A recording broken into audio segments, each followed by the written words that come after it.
Perfect. Good, how are you? Well, hi. How are we all? Good? Cool. So, myself and Matt are super excited to be here this afternoon to chat to you about all things women's football and how, spoiler alert, 3 and Chelsea made women's grassroots football front page news. Now, before we dive into the creative process, we should start at the beginning of our story. So I want to take you back to 2020 and bring you into the room, likely a virtual room at that point, where we spoke about our women's football strategy as a new partner of Chelsea Football Club. So I want to start with the question we asked ourselves in that room 4 years ago. How can 3 make a real difference in the world of women's football? Now, we're very aware that as a brand, as a network, there are certain challenges which exist within the women's game that, unfortunately, we cannot solve. We can't increase pay, and we can't increase TV broadcast slots. However, as a brand who believes in using connectivity for good, we can connect people to encourage the sharing of ideas and knowledge, resulting in the development of relationships, the development of a network, if you will. So this was crucial through all of the work that we did. Ooh, first time using this mic, it's very interesting. So this was crucial in all of the work that we did. We also were very aware that we had to earn our right to speak. We needed to demonstrate credibility in the space, understanding of our audience, as well as authentically developing, supporting, and growing the industry. So, let's break this down and explore how we used this philosophy to create our women's football strategy. Kicking things off with the problem statement we put on that wall back in 2020. How can we use our sponsorship of Chelsea Football Club to make a real difference in the women's game, whilst ensuring we land our brand platform and increase awareness and consideration amongst all football fans? Now, to help inform the discussions that we were having, we carried out research to dive deeper into the challenges which exist within the market. The results highlighted the pay gap which exists, the challenges around TV broadcast slots, and the lack of training kits specifically for women. Now, while we never want to be naive to these challenges, we were very aware as a brand we wouldn't be able to solve these issues. Therefore, wouldn't be able to make a real difference. So, digging deeper, we found, despite success and achievement, at times women in sport can still feel invisible and not recognised. Now, the amazing work that women are doing within this space, as well as the time and the dedication that they put in, needs to be celebrated.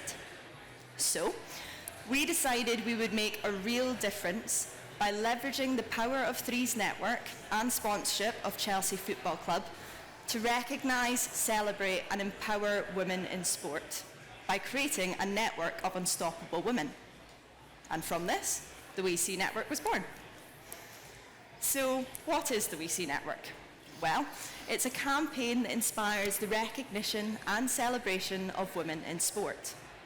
We encourage people to nominate inspirational women within their networks, within one of our 3 categories: passionate players, community champions, and media masterminds. From this, we then select 30 nominees, a panel of judges from Chelsea and 3 select these nominees, and take them for an experience weekend at Stamford Bridge, learning from the best in the business, whilst also getting the opportunity to develop their own networks. Now, I want to take a moment here to focus on the importance of longevity. So we have run 2 iterations of this campaign, Season 1 and Season 2. But as I've said before, we are creating a network of unstoppable women, so these are not independent of one another. Every season we run is an evolution of the last. For us, it's crucial that we are continuing to offer development opportunities for our alumni and women who have been involved before. After all, we are developing a network. So, I started this off by focusing on the importance of making a real difference. But how have we made a real difference? Well, since launching the We See Network back in 2022, we have received over 2,000 nominations. That's 2,000 inspirational women and stories which have been showcased and celebrated. That's also 2,000 incredible women who are part of our growing network. For us, it's important to offer our network opportunities to connect, so these women can come together to share their skills, knowledge, and experience. From a personal standpoint, it's been amazing to see what these women have done whilst joining forces. 2 of our nominees who met during our Community Champions event joined forces to provide 5 girls' teams in Africa with free football boots, helping to reduce barriers to entry, but also increase participation from a young age. As well as the importance of building a community, it's also important that we provide opportunities for our nominees to develop their skills and learn from the best in the business. We even paired one of our nominees with the one and only Emma Hayes. Now, offering hands-on activities is a key part of our We See You Network Experience weekends, helping to upskill the women in our network as they develop their passions and progress within their careers. Our media masterminds this year had the opportunity to present to an audience while reading off an auto cue. We then provided each of those nominees with an individual recording so they can now use that in their media portfolios going forward. And finally, I want to stress the importance of nominee development. It doesn't end when the experience weekend finishes. Continuous development is embedded within the network narrative. And so whether that be inviting nominees back to participate in panel events or inviting nominees to participate in content we create for the next season. A natural point to hand over to my colleague Matt O'Brien. Hi, I just want to talk a little bit about the state of marketing. I actually put that in before Sunday's result, by the way, which I thought was quite a good gag, but I think it still sort of works. So at Cannes this year, Reddit founder Alex Ohanian said not investing in women's sports isn't just a missed business opportunity, it's gross incompetence. And we've seen many brands and businesses sponsor, support and exploit women's football and women's sports to various levels of success. And even in the telco sector this year, we've seen some really great campaigns. Our French counterparts, Orange Mobile, I don't know if you can see this, did a really great campaign called We Support Les Bleus. The campaign, if you haven't seen it, go check it out, it's quite amazing. They basically took footage of the women's football team, manipulated it to appear to be the men's national team, and at the end there was this slight reveal that it was the men's.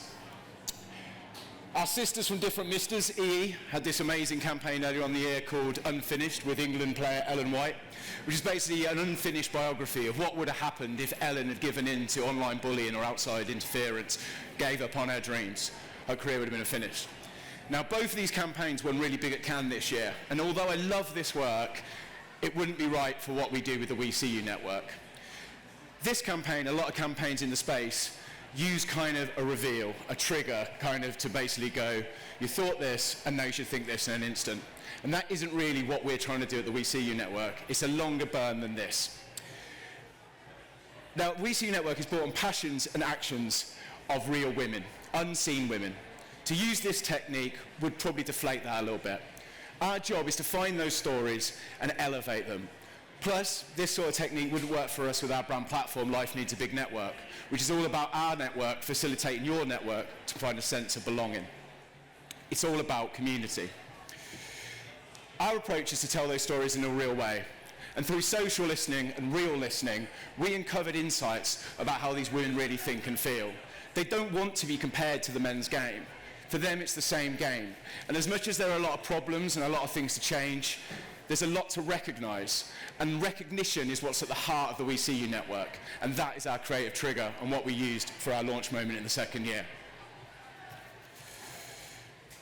People think that women's football or women's sports is actually just the next marketing zeitgeist. But it's actually had success in this country for 100 years. It's just been unseen. And at many times, unrelegated and banned. Does anyone know who this is? I'll buy a pint if you do. You're not allowed. She scored more goals than Ronaldo. So this is Lily Parr. She played in the 1920s for Preston-based Dick Kerr Ladies. She scored over 1,000 goals, attracted crowds up to 5,000 people, represented her country, had a kick like a mule that apparently could break a goalkeeper's arm, was openly gay in a time when you were ostracised for it, and on top of that, used to smoke 40 a day. Some girl. Who are these? These are the Lost Lionesses. These were the first women to represent this country in a national tournament.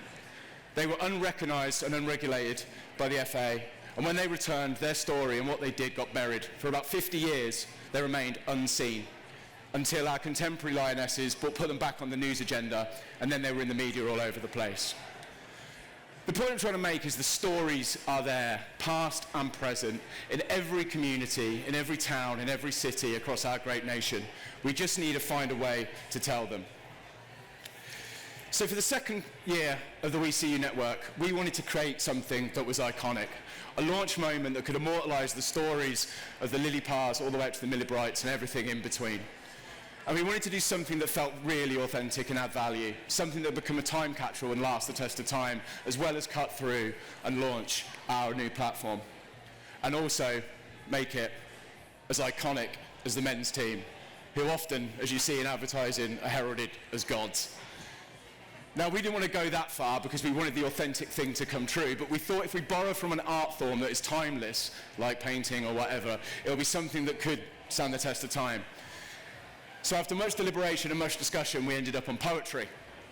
And we wanted to make sure that this poet had kind of the significance that would last and become iconic. So we enlisted Poet Laureate, pictured here, Caroline Duffy, and historian of women's sport and culture, Jean Williams, to collaborate on a simple poem, or on a brief with a simple title, We See You. The idea was for them to write this poem, then we would take that and use it as the narration to a film that basically depicted the kind of beginning, middle and end, well, not the end, the start of the end, hopefully, for the success of women's sports and football. Should we play the film? Let's hope it plays. Oh, missed out. Sorry.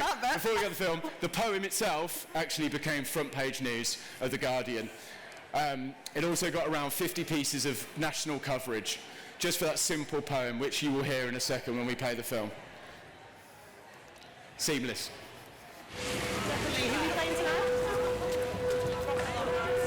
We see you. That rain heavy, leather ball your left foot smashed a century ago has reached us here. And so we see you, Lily Parr, in hindsight's extra time, linked to our female family chain of passing forwards. To Mary Phillip, first black captain of the Pride. Katie Chapman, Carly Telford, Millie Bright. We see you too, Pat Dunn. You blew your whistle when the game kicked off for women referees. Red card for misogyny. Free kick for progress. We're all on side. Team sheets are the dreams of managers. Shout out to the golden days of Emma Hayes, which make us visible to 30, 40, 50,000 fans. So good, so good, so good. From grassroots teams to lead to Euros and the world. Now women voices. Eni Aluko, Karen Carney tell the poetry of play. We'll find you, 10 years old, girl with a ball, incredible to be you. So here's our team talk. We're right behind you, and we see you. We see you. We see you. We see you. We see you. We see you. We see you. We see you. Nominate a woman who deserves to be seen.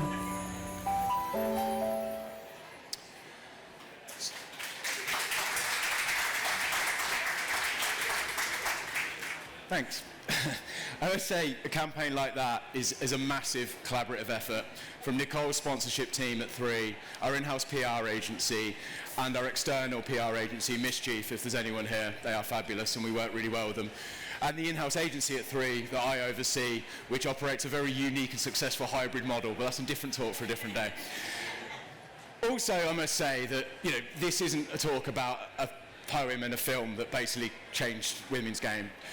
The We See You Network is an ongoing thing, and the success of it, and it is a success as it enters into its 3rd year, we will build on that success, comes from a real thought-through, always-on social and content campaign that digs into social subcultures of this football in different parts around the country and around the UK. We to look at everything from the players, the journalists, the physios, and everything in between, and all the way from the grassroots to the floodlit pitches. We create content like this that resonates, mentors, explains, and allows women from all of these sectors to be seen. Perfect. Thanks, Matt. So we've taken you on the journey, starting from with the strategy all the way through to the creative process. But I do want to bring us all back to the core of this campaign, and that is the women at the heart of the We See network, many of which you can see on the screen here. As we look to the future, we will continue to celebrate the amazing women and the amazing work that's being done within the game as we open Season 3 nominations later this year. So watch this space and make sure to get your nominations in when they're open. Thank you very much.